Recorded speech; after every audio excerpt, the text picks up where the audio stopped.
Since its inception, Wicked has impacted millions of people across the world, becoming a pop culture phenomenon, and dare I say, it was definitely ahead of its time, being a feminine phenomenon. And I'm gonna serve exactly what you are.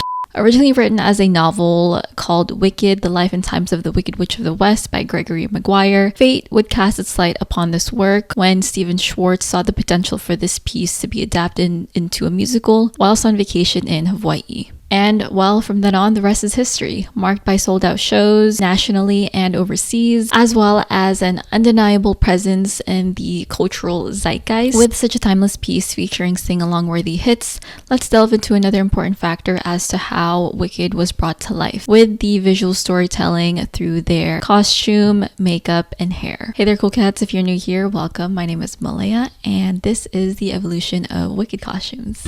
Ever wonder what happened before Dorothy dropped in? Wicked, a new Broadway musical and the untold story of the Witches of Oz. You might think you know Glinda. Popular. I know about popular. But there are two sides to every story, and Wicked is also about the other witch, the one you thought was wicked. I think I'll try defying gravity. Wicked.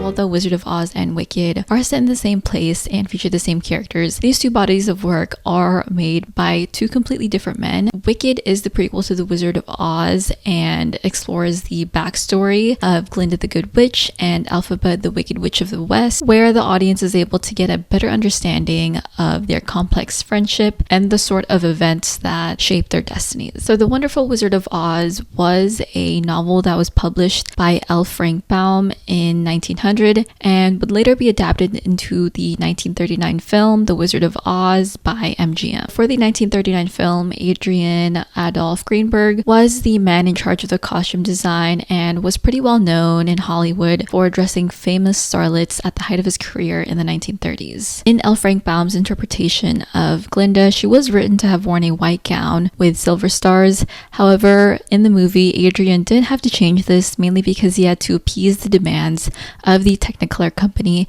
and changed her dress over to pink. Being one of the most successful movies to have used this film process, the colors being used in this movie did have to be strictly approved by the Technicolor consultant, driving Adrian a bit mad.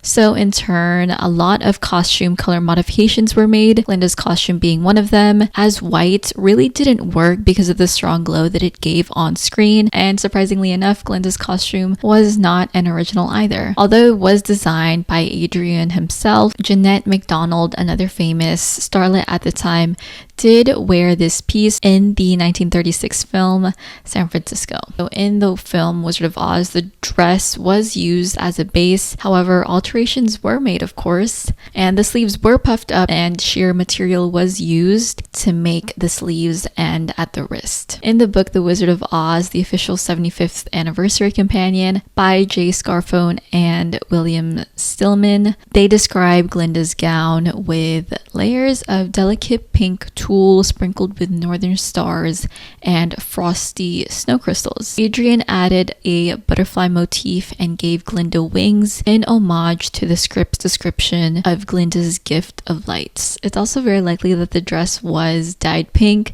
since it was originally white, but there's really no concrete evidence of this that I was able to find. Also, the wand is absolutely massive. The actress Billie Burke was around 5'3" at the time, so it's likely that the wand itself was around 4 to 5 feet, and the wand is exactly what you would imagine her to have. It's a shiny metallic stick with a 5-point star wielded at the top and blinged out with multicolored crystals all over. Now, as for Elphaba, the Wicked Witch of the West, Adrian just wanted her to look as sinister as possible, and I feel like he might have done a too good job of this, mainly because of the fact that when the film was shown to test audiences, a lot of people felt that the witch was a little too terrifying for the children, so a lot of her scenes were actually toned down and cut a little to accommodate this. I'll get you, my pretty, and your little dog too.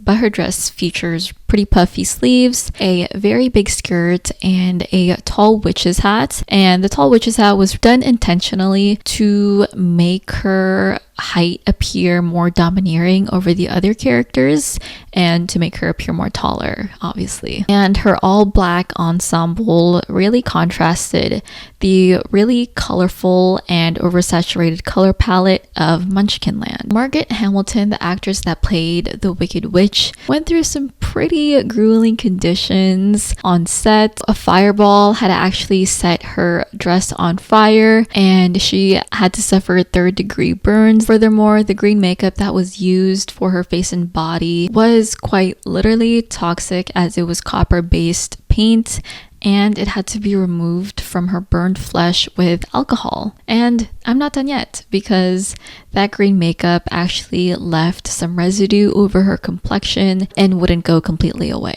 Now, fortunately, Wicked's Broadway adaptation certainly did bring a lot of significant enhancements, both in the costume and makeup department. In the story of The Wizard of Oz, we were able to meet Glinda and Elphaba's character for the first time. However, because of the fact that the story wasn't all about them, it felt very one-dimensional and we didn't really get to know them. However, in Wicked, we were able to get a better representation of who these women were and what their past lives were like.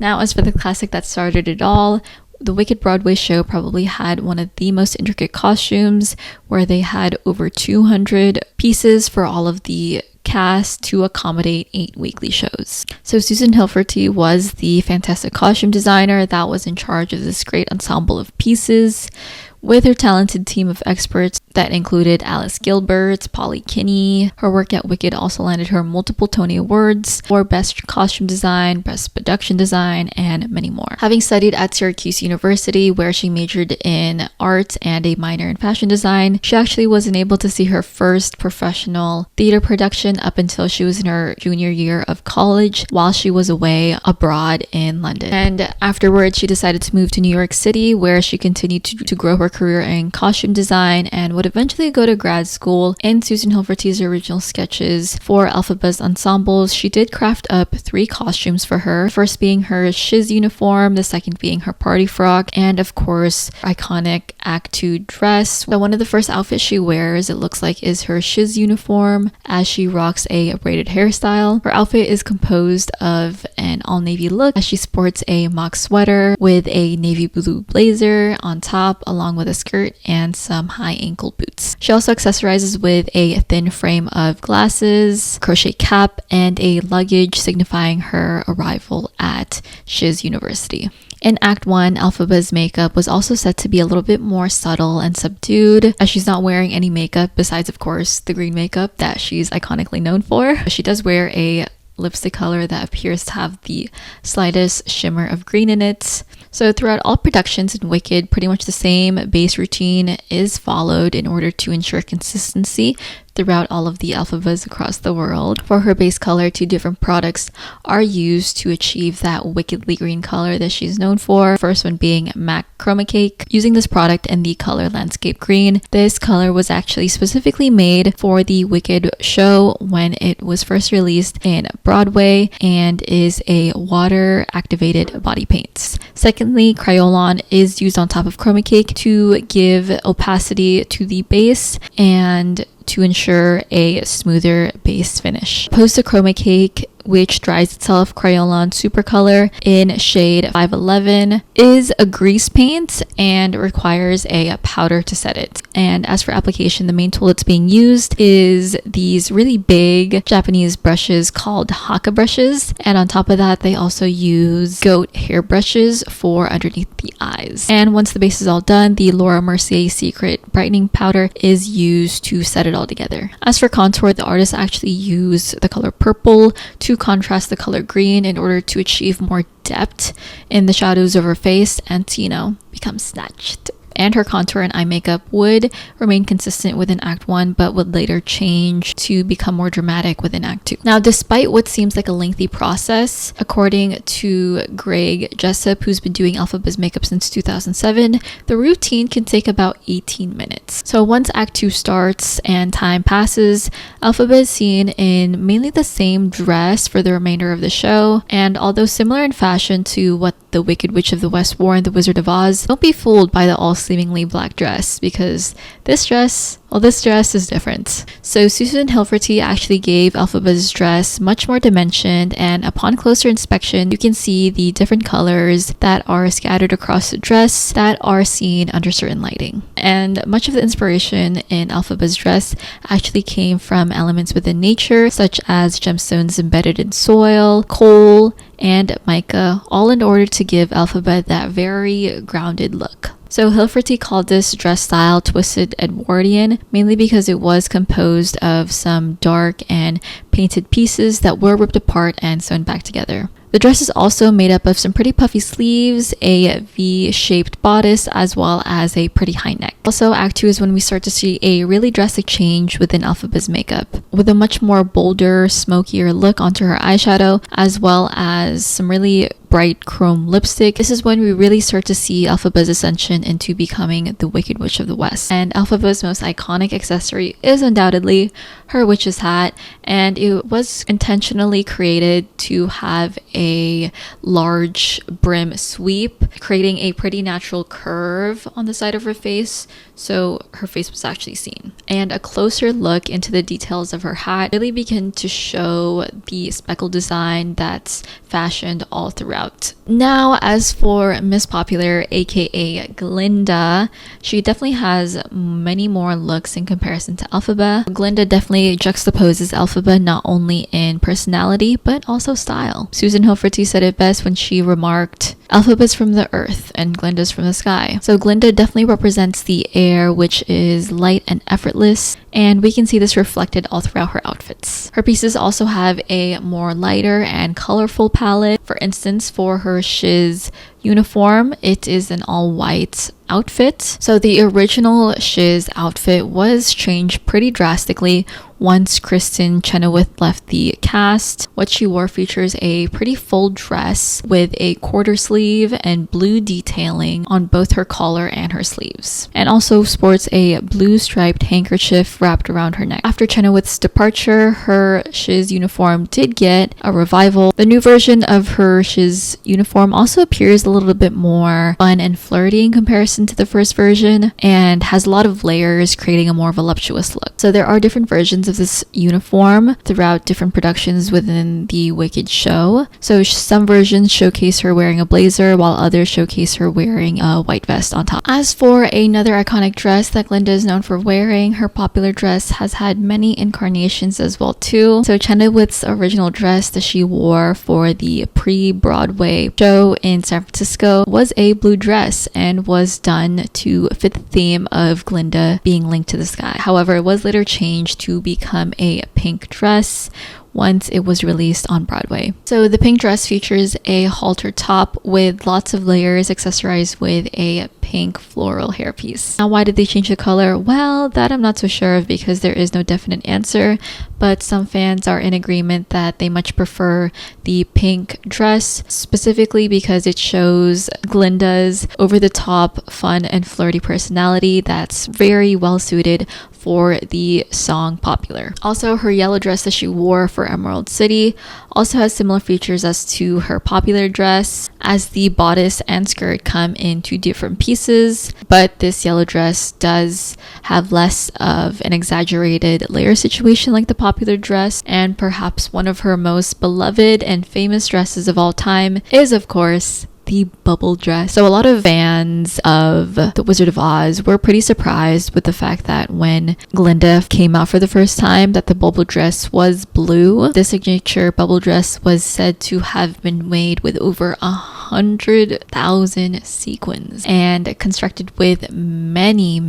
layers. So when coming up with the design of this bubble dress, Susan Hilferty actually went out and asked a whole bunch of little girls what goodness meant to them, and in response a lot of them said princesses and brides, and that's in part where she took her inspiration. And her crown spares no expense, with the opulence featuring a mix of white and blue gemstones in varying shapes bedazzled together to create her crown. This, along with her wand and necklace that is meant to represent stars as well, she definitely gives off the feeling of being like an otherworldly being. Now, as for the wigs and makeup, Kelly Ritchie, head of this department for one of the Wicked productions, said that they have over 70 pieces of wigs used for this show. Now, costing anywhere from $2,000 to $7,000, these wigs are individually hand knotted and are specifically made to fit the performer's head. And it's a pretty extensive process for the development of these wigs, as it can take anywhere from 15 to 40 hours to make these wigs from scratch. Wig makers actually measure their heads using some plastic as well as some tape in order to get the right measurements. So by getting the performer's head as flat as possible, they essentially just take a Sharpie and then draw out and trace an outline of where their hairline starts in order to get the most accurate reading as they can. And afterwards, a head block is used and polyfill is stuffed within that head block up until the right measurements are met. And to ensure it's all secured and fastened together, these really long and thick geisha hairpins are used to attach it onto the performer's head. Now, as for Glinda's makeup, it really isn't as intricate as Elphaba's, and throughout a lot of the productions, her makeup really remains very simple and subdued, and there's really not much going on, and it's very simple. Clearly, lots and lots of love and devotion and time is put into these costumes in order to ensure Glinda and Elphaba are brought to life, as we can see from the copious amounts of attention to detail and meticulousness.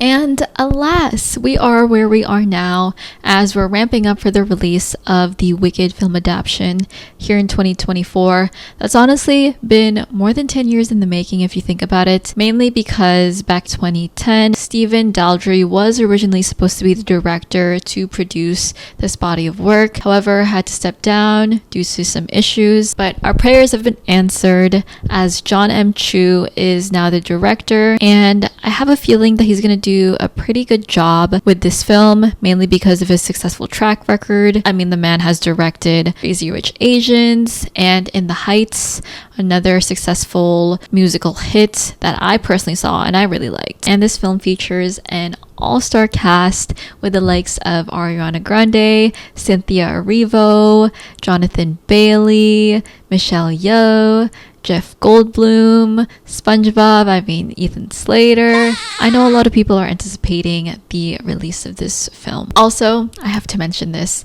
but the amount of people that are clowning on Ariana and Cynthia for the amount of times that they're crying for their press tour has me in tears, because that is so funny to me. I just think the main consensus is the fact they're theater kids. These are their dream roles, so can't help but be crying all the damn time, I guess. But as for the costume designer for the Wicked 2024 film, we can look to Paul Tazwell as the brains behind this operation. So as an Oscar-nominated, Emmy and Tony-winning costume designer, Tazwell really turned heads when he was one of the first Black male costume designers that was an Academy Award nominee for his work in Steven Spielberg's remake of West Side Story. He's also been dressing characters for the past 3 decades of his career, working in Broadway, regional theaters, film, and television. So the project mainly pulled from 3 references. The first one being Gregory Maguire's novel Wicked, The Life and Times of the Wicked Witch of the West. Second, Victor Fleming's 1939 The Wizard of Oz film. And lastly, the Broadway musical itself. So similar to Hilferty, Tazewell did take inspiration from the Earth when constructing much of Elphaba's costume, as well as the star and sky when constructing Glinda's costumes. Equipped with the help of over 100 couture level dressmakers, knitters, weavers, shoemakers, felters, and jewelry makers, Tazewell was able to lead a team of creatives to construct all the pieces we're going to see on screen. And for Elphaba's costume, it really stayed on theme with having a really dark color palette opposed to Glinda, who had a very light pink and iridescent palette going on. And when constructing Elphaba's dress, Tazewell actually took inspiration from natural elements such as the texture of fungi and mushrooms to create this micro pleating detailing within her dress with an underlay of purple and lace. So because Elphaba is a much more protective and private person who is an advocate for animals, Tazewell really thought it was going to be important for him to connect her to nature to give her that really grounded feel. So consisting of a mainly all black wardrobe, I think Elphaba's costume really make up in flair with the structure and silhouette of what she's wearing. And in her introduction into the university, we can see that she's wearing a pretty dramatic dress featuring really puffed up sleeves and large buttons that are lined up along her blazer, along with her sporting a really thin pair of glasses which feature a spiral design in the front that connects the 2 monocles together. And another one of her looks that's pretty different from what we've seen thus far, and I think is a newer interpretation of her shiz uniform, is when she's wearing this black and white striped blazer on top of this light blue dress shirt. In her lessons with Madame Morbowl, we can see a much closer look as she's removed the blazer and we can see her adorning the blue dress shirt, and she's wearing a vest with the same pattern as that of her blazer. And Cynthia Erivo, who actually worked closely with Tazewell beforehand as they worked alongside one another when she was filming Harriet, she requested to Tazewell that her boots grow higher within the progression of the story, and for this Tazewell was able to honor it. And having crafted over 1,000 costumes within the span of both films, since they are being released as part 1 and part 2, for Glinda, she has over 25 looks. Another one of her looks that was pretty revised was also her shiz uniform. So as opposed to her all white ensemble, she actually wears this blue and pink striped blazer on top of what looks like a pink pleated dress shirt, and she also has some pleating detailing on her skirt with the same pink and blue striped pattern all over. She also adorns a hat which is pretty similar to what Glinda's Broadway version is seen wearing as well too. Also in her blazer, she has this really nice detailing of what looks like gold or brass buttons that are pretty big and very eye-catching. One of my favorite looks is actually going to be her popular dress, which is just so adorable because I feel like we haven't seen a version of this dress before. It's definitely been modernized and a little bit more contemporary, as there's this detailing on her sleeves or her shoulders that is made to look like it's pink roses. Overall, Tazewell's approach to when constructing Glinda's pieces was to evoke feelings of softness, lightness, and femininity. And her most grand dress of all is her bubble dress, which they actually made pink for Ariana. It's likely being done as a nod to the original Glinda dress that was originally worn in The Wizard of Oz by Billy Burke. For the bubble dress, Tazewell revealed that he drew a lot of inspiration from the Fibonacci spiral, and that it was constructed with using over 137 pattern pieces embellished with beads, sequins, and crystals. According to him as well, it took over 225 hours to construct this piece altogether, as 200 1,000 beads were hand sewn into the pink bodice. Of course, with such a loyal cult following of Wicked, some fans love the decisions that were made in the costume department, while others are in disagreement and have critiques over the sort of decisions that were made for these characters. Feel free to let me know your thoughts and what you felt about the costume design. And that is it for the video. Thank you all so much for being here. If you've been following me for some time, you know that I've been doing this for quite a bit of time, but I'm really excited to have put this video out as it was something that I was really excited for. I'm not quite yet following a strict posting schedule because I mainly do it when inspiration strikes, but expect another video out of me before this year ends, and we'll see what happens in the new year. But otherwise, if you made it this far and you're still listening to me babble on, thank you so much, and I'm so glad that you're here. Thank you. Bye, cool cats.